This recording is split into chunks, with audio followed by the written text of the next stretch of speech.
अच्छा जी, अब हम आगे मूव करते हैं। अब हम देखेंगे एरेज एंड ऑब्जेक्ट्स को भी देख लेते हैं डेप्थ के अंदर। ठीक है, दोनों की हम एक ही फाइल बना लेते हैं। ठीक है, arrays and objects in depth. ये बहुत लंबा फाइल का नाम हो गया, लेकिन नो इशू, समझने में भी आसानी हो रही है तो हम इसको भी ऐसे ही रहने देंगे, वरना ये अच्छी प्रैक्टिस नहीं होती इतना लेंदी नाम रखना। लेकिन let's ignore that for now. Arrays and objects in depth. ठीक है जी, इसको लाइव सर्वर पे हम रन करते हैं, देखते हैं हमारे पास आउटपुट आ रहा है जी, आ रहा है। इंस्पेक्ट भी ओपन कर लेते हैं, कंसोल पे चले जाते हैं। कंसोल हमारा खाली है और यहाँ पे हम स्क्रिप्ट के अंदर लिखते हैं जी console.log script is working fine. ये हमारे पास यहाँ पे लिखा हुआ आ गया, स्क्रिप्ट इज़ वर्किंग फाइन। अब हम पहले एक एरे ले लेते हैं, मेरी एरे। ठीक है, इसको मैं लिख लेता हूँ जी 2, एरे मैंने आपको बताया था वैसे शुरू में ही हम देख चुके हैं कि कलेक्शन ऑफ डेटा है। ठीक है, अब ये जो है ये मैंने क्या बनाई है, ये एक कलेक्शन ऑफ नंबर्स बना ली है। ठीक है, इसको मैं लॉक करके देखता हूँ।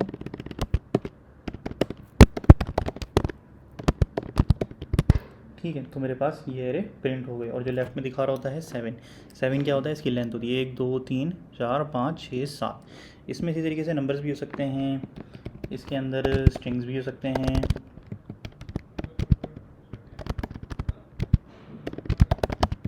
ठीक है, और इसके साथ साथ ऑब्जेक्ट्स भी, और नंबर फिर से आ गया, 0 हो गया, 1 हो गया। ठीक है, ऑब्जेक्ट्स भी हो सकती हैं। अभी देख लें इसका आउटपुट। ठीक है, ये सब टेस्ट हेलो वर्ल्ड 0 1 आ चुका है। ठीक है, इसके अलावा इसके अंदर ऑब्जेक्ट भी हो सकती हैं।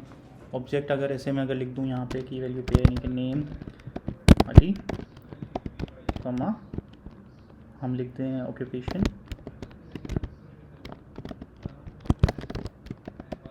हम लिख देते हैं स्टूडेंट। तो अब देखें हमारे पास, ये देखें ये क्या है, यहाँ पे एक ऑब्जेक्ट बनी हुई है। इसको मैं थोड़ा सा एक्सपेंड कर लेता हूँ तो ये देखें, ये 11th इंडेक्स पे, लास्ट इंडेक्स पे एक ऑब्जेक्ट पड़ी हुई है जो खुद एक ओपन भी हो सकती है। ये क्या देखा हमने कि हमने एरे के अंदर एक ऑब्जेक्ट लिख दी है। ठीक है, और अगर एरे के अंदर, ये हमने देख लिया कि हम एक एरे के अंदर ऑब्जेक्ट भी लिख सकते हैं। इसी तरीके से अगर मैं एक ऑब्जेक्ट बनाऊँ, वार मेरी ऑब्जेक्ट फिजिकल, तो आप समझ गए होंगे कि मैं क्या करने वाला हूँ। मैं एरे के अब ऑब्जेक्ट के अंदर एरे बनाऊँगा। ठीक है, मैं एक स्टूडेंट की एरे लिख लेता हूँ, नेम अहमद। ठीक है, और उसका मैं लिख लेता हूँ जी क्लास। ठीक है, ये 12th में वो पढ़ रहा है, और उससे मैं लिख लेता हूँ सब्जेक्ट्स तो वो मल्टीपल पढ़ रहा होगा ना, तो वो मैं एरे ले लेता हूँ, मैथ्स फॉर एग्जांपल। ठीक है ना, फिज़िक्स। ठीक है, और अकाउंटिंग।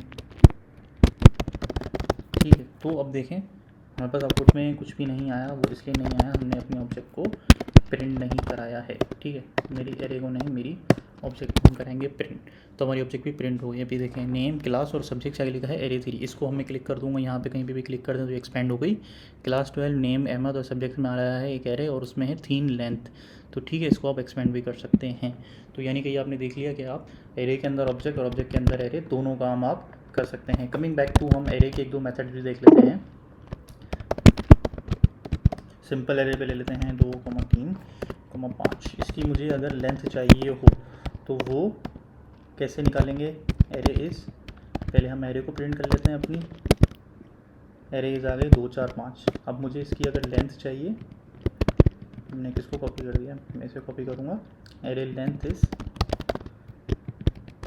मैं डॉट लेंथ ही लिखूँ, जैसे हमने स्ट्रिंग में देखा था, स्ट्रिंग के लिए हम डॉट लेंथ यूज़ करते हैं, इसके लिए भी हम डॉट लेंथ ही लिखते हैं, एरे लेंथ इज़ 3।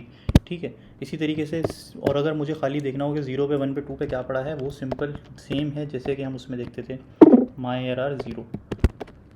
अगर पहला कैरेक्टर मुझे देखना है, मैं इसके आगे console.log लिख देता हूँ,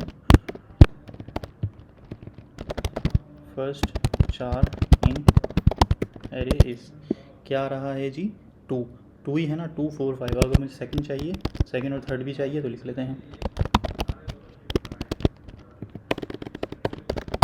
और इधर मैं 0 को करूँगा 1 और इधर 0 को करूँगा 2।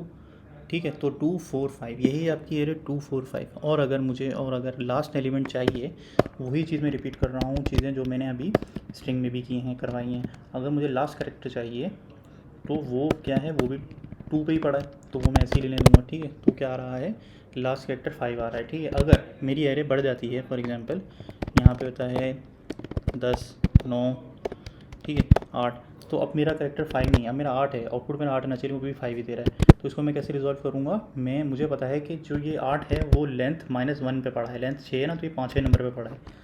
तो मैं यहाँ पे लिखूँगा माई ARR डॉट लेंथ -1। ठीक है, तो अब मेरे पास क्या आउटपुट आ रहा है, 8। ठीक है, ये आउटपुट आ रहा है 8। और अगर मेरी लेंथ बढ़ जाती है तब भी मेरा आउटपुट चेंज नहीं होगा। अब क्या आउटपुट आना चाहिए जी, 23 लिख देते हैं, 23 आना चाहिए। क्या आउटपुट आ रहा है हमारा, 23।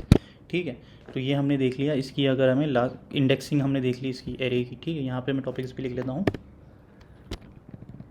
सॉरी वहाँ का स्पेस लिखती मैंने, यहाँ लिखूँगा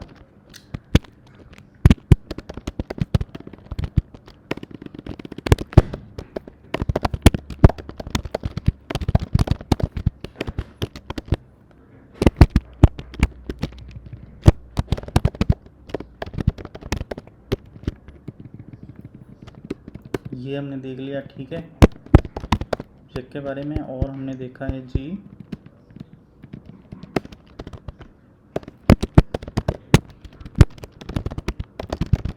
इंडेक्सिंग एरे, और हमने देखा है जी एरे लेंथ। ये इसको मैं ऊपर ले जाता हूँ, Ctrl+X Ctrl+V। ठीक है, अच्छा ये हो गई हमारे एरे के बारे में। अच्छा, एरे के 1-2 मेथड्स और होते हैं, वो भी मैं लिख लेता हूँ। हम पहले कौन से करने वाले हैं, पुश एंड पॉप। ये वाले सारे कर लिए हम ये देख लेते हैं, पुश एंड पॉप। अच्छा जी, पुश और पॉप क्या होता है, फॉर एग्जांपल अगर मुझे अपनी इस एरे में, पहले मैं अपनी एरे को प्रिंट करा लेता हूँ। मुझे इस एरे के, ये आ गई मेरी, इस एरे के एंड में मुझे कुछ ऐड करना है। ठीक है, तो मैं क्या यूज़ करूँगा जी, पुश। ठीक है, या पहले रिमूव देख लेते हैं, पॉप देख लेते हैं। वो हम यूज़ करते हैं पॉप से। अगर मैं इसको पॉप कर दूं तो मेरा आखिरी एलिमेंट रिमूव हो जाएगा। ठीक है, अगर मैं यहाँ पे लिख दूँ माई ARR डॉट करके हम लगाएंगे, ये इसके मेथड्स होते हैं बिल्ट इन, हमें कुछ नहीं पढ़ना पड़ता, बस डॉट लगा के हम पॉप लिख देंगे तो, और ब्रैकेट लगाएंगे इसमें हम। ठीक है, ये फ़र्क है, लेंथ में हम ब्रैकेट नहीं लगाते थे जब ये लेंथ यूज़ करते हैं, लेकिन पॉप में हम लगाते हैं। ठीक है, ये एक फंक्शन है, याद रखें, ये ब्रैकेट लग रहे हैं ना, वैसे ये फंक्शन होता है इसका बिल्ट इन, ये बना बनाया फंक्शन होता है। ठीक है, इसमें हमें, तो हम सिर्फ इसको यूज़ करते हैं। अब मैं अगर अपनी एरे को प्रिंट करूं, अगर मैं यहाँ लिख दूं एरे बिफोर पॉप, और मेरी पॉप चलाने के बाद जो एरे बनी है वो मैं लिख देता हूँ यहाँ पे एरे आफ्टर पॉप। पॉप नहीं लिखा मैंने यहाँ पे। ठीक है, तो एरे बिफोर पॉप क्या थी, देखें 23 तक थी और ये 12 तक है। ठीक है, बाकी सारे एलिमेंट्स हमारे सेम हैं, तो ये होता है पॉप। फिर से अगर पॉप कर दूँ,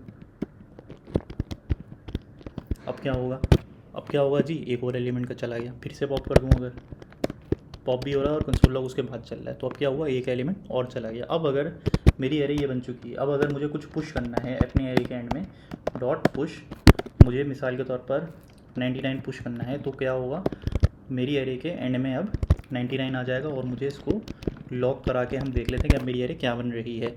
ठीक है, एरे आफ्टर पॉप को मैं अब कर दूंगा एरे आफ्टर पुश। देखें, अब मेरी एरे यहाँ तक आ गई थी ना, 2, 4, 5, 10, 9 यहाँ तक तो आ गई थी। अब मैंने इसके आगे 99 लिखा, तो इसी में पुश होगा, इसमें कुछ नहीं होगा ना, कि मेरी एरे तो यहाँ तक बन चुकी है ना, अपडेट हो चुकी है, चेंज हो चुकी है अब तक तो अब इसी एरे को यूज़ करेंगे, उसमें 99 में पुश, 99 को पुश कर देगा। और अगर मैं और कुछ भी पुश करूँ, देखें अब ये पुश और पॉप में बस एक ही फ़र्क था, इनपुट का। याद है आपको, फंक्शन के अंदर आर्गूमेंट होते हैं, इसका कोई आर्गूमेंट नहीं है, इसके अंदर आर्गूमेंट है, इनपुट है। ठीक है, अंदर ये खुद ही कर रहा है, आप समझ गए क्या कर रहा है, एरे के अंदर एलिमेंट इंक्रीज़ करना डिक्रीज़ करना, ये इसका अपना काम है, ये फंक्शन इसने खुद जावास्क्रिप्ट के अंदर है, हमें कोई टेंशन लेने की ज़रूरत नहीं है कि ये कैसे काम कर रहा है, हम बस इसे यूज़ करेंगे। ठीक है, अब एरे डॉट पुश 99 की जगह अब कुछ और भी कर लेते हैं, 79 कर लेते हैं। अब क्या होगा जी, अब 79 हो गया। अब इसकी लेंथ बढ़ती जा रही है, और इसी तरीके से लेंथ भी देखें चेंज हो जाएगी, पहले 8, 7, 6, 5 कम हुई, फिर 6, 7 फिर से बढ़ना शुरू हो गई। ठीक है, अच्छा ये तो हो गया एरे के आखिर में से ऐड करना है, रिमूव करना। अगर एरे के हमें हेड में से करना हो, बोले तो शुरू में से करना हो, तो कैसे करेंगे। ठीक है, उसके लिए मेथड होता है शिफ्ट का। शिफ्ट जो करता है वो कर देता है डिलीट, न्यू एरे लेते हैं आप। ठीक है, और सिंपल सी बना लेते हैं 2, 4, 1, 9। ठीक है, इसको प्रिंट करते हैं,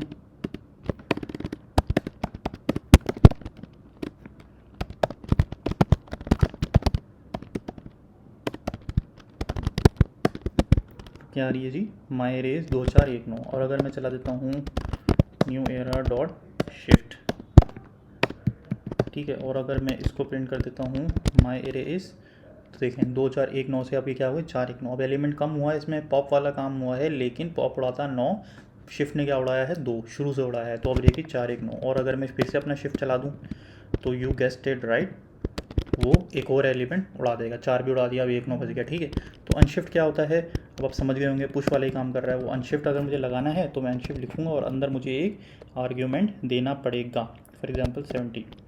तो अगर मेरी एरे 19 तक थी तो अब इसने 17 उसमें कर दिया अनशिफ्ट, शुरू में ऐड कर दिया, ठीक है। और अगर मैं 99 कर देता हूँ तो वो 17 से पहले 99 से हमारी एरे शुरू होगी, ठीक है। तो वो हमारा पहला एलिमेंट बन जाएगा, फिर ये 17 ऑनवर्ड्स सेकंड हो जाएगा, और फिर थर्ड, ये फोर्थ, ठीक है। और हमारी एरे की लेंथ अब मैं निकालूंगा तो 4 आएगी, प्रिंट भी करके देख लेते हैं।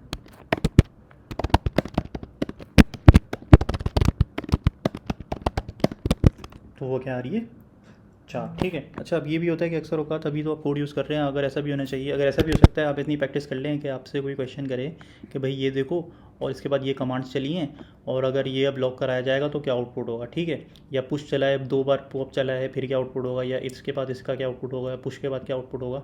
तो उसको कोड पढ़ के भी थोड़ा बहुत चलाना आपको आना चाहिए। ये तो चलें एग्जैक्ट आपको ना भी हो, 2-3 कमांड जैसा है कि पहले आप जहन में सोचा करेंगे क्या आउटपुट है, फिर मैच करें, इससे आपकी प्रैक्टिस भी अच्छी हो जाएगी। या शिफ्ट चला है, अनशिफ्ट चला है, तो उसका आउटपुट क्या होगा, ठीक है। अच्छा, अब हम स्ट्रिंग के अंदर एक दोबारा से एक चीज़ और मैं देख लेता हूँ। ये हमने कौन कौन से मेथड कर लिए, पुश एंड पॉप। मैं आपको एक चीज़ बताता हूँ, एरे के अंदर अगर हम स्ट्रिंग यूज़ करें तो क्या होगा, ठीक है। ये मैं यहाँ पहले लिख लूँ, शिफ्ट एंड शिफ्ट जो हमने अभी कवर किए हैं। अब अगर एक छोटी सी चीज़ हम और देख लें, वैसे ही आपको ऑब्वियसली समझ आ चुकी होगी, इसमें कोई नई चीज़ नहीं है। ये str को लिख रहा हूँ मैं, टेम्परेरी लिखनी है मैंने, एरे बना रहा हूँ, ठीक है। 8,3, यहाँ पे मैं लिख रहा हूँ टेम्प स्ट्रिंग। अब बताएं मुझे, अगर मैं कंसोल डॉट लॉग करता हूँ टेम्प ARR 0 1 2, सबसे पहले यहाँ पे मैं लिख लेता हूँ स्ट्रिंग इन एरे। तो 0 1 2 में क्या प्रिंट होगा जी, 8 3 और टेम्प स्ट्रिंग, ठीक है। तो यानी कि अगर मुझे टेम्प स्ट्रिंग 2 यानी कि 0 1 2 इस पे इंडेक्स पे क्या पड़ा है स्ट्रिंग, लेकिन आपको ये भी तो पता है कि str अगर मैं इसको सेव करा दूँ टेम्प ARR 2 में, तो खाली अगर मैं str प्रिंट करूँ तो क्या मुझे टेम्प स्ट्रिंग मिलेगा, बिल्कुल मिलेगा जी, क्यों नहीं मिलेगा, ठीक है। अब हम देखें तो हमारे पास क्या प्रिंट हो रहा है, टेम्प स्ट्रिंग 2 बार हो रहा है। और अगर मुझे अब इसका पहला कैरेक्टर चाहिए हो तो मैं कैसे निकालूंगा, क्या मैं ऐसे लिख सकता हूँ। अब मैं इस पर वही काम करूँगा, लेकिन ये मैंने स्ट्रिंग कहाँ से निकाला, अब अपनी एरे से निकाला है, पहला कैरेक्टर, ठीक है। या पहला 4 लिख लूँ, समझ जाएंगे आप, 4 का मतलब कैरेक्टर ही है। str 0, तो क्या मेरे पास p प्रिंट होगा, सॉरी t प्रिंट होगा, टेम्प स्ट्रिंग है ना, तो t से शुरू हो रहा है, ठीक है।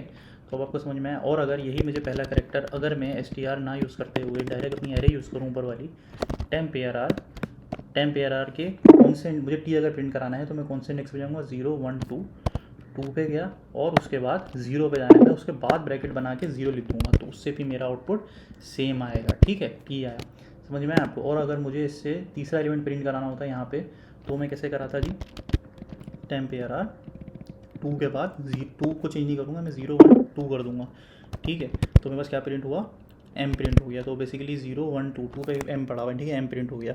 और अगर 3 लिख दूँगा तो क्या प्रिंट हो जाएगा, p प्रिंट हो जाएगा उसके बाद वाला, ठीक है। और अगर मैं अपनी इसके आगे एक और कैरेक्टर बढ़ा लेता हूँ, एक और स्ट्रिंग ऐड कर लेता हूँ, तो मेरे इन चीज़ों में कोई भी फ़र्क नहीं आएगा, क्योंकि यहाँ तक सेम है, यहाँ तक आउटपुट सेम रहेगा, वही p। अब अगर मुझे प्रिंट कराना है जी, a प्रिंट कराना है, ये वाला है। अब आप मुझे बताएं मैं a कैसे प्रिंट करूँगा। मैं खाली एक ही लाइन में प्रिंट कराना चाहता हूँ, कंसोल डॉट लॉग, जैसे मैंने ऊपर किया ना, मैं लिखूँगा जी, मैं डायरेक्ट इसको छोड़ के लिख देता हूँ टेम्प ARR। अब यहाँ पे पहले मैंने क्या लिखा था 2, क्योंकि वो मेरा पड़ा था 0 1 2 इस पर, अब मुझे पड़ा है वो 3 पे, मैं लिखूँगा 3, और उसका पहला कैरेक्टर तो इस पर पड़ा है, वो पड़ा है 0 पे, तो मैं लिखूँगा 0। तो बस क्या प्रिंट हुआ, a, ठीक है ना। और अगर first character in second string, और अगर मुझे लास्ट कैरेक्टर प्रिंट कराना है जो सेकंड स्ट्रिंग का है,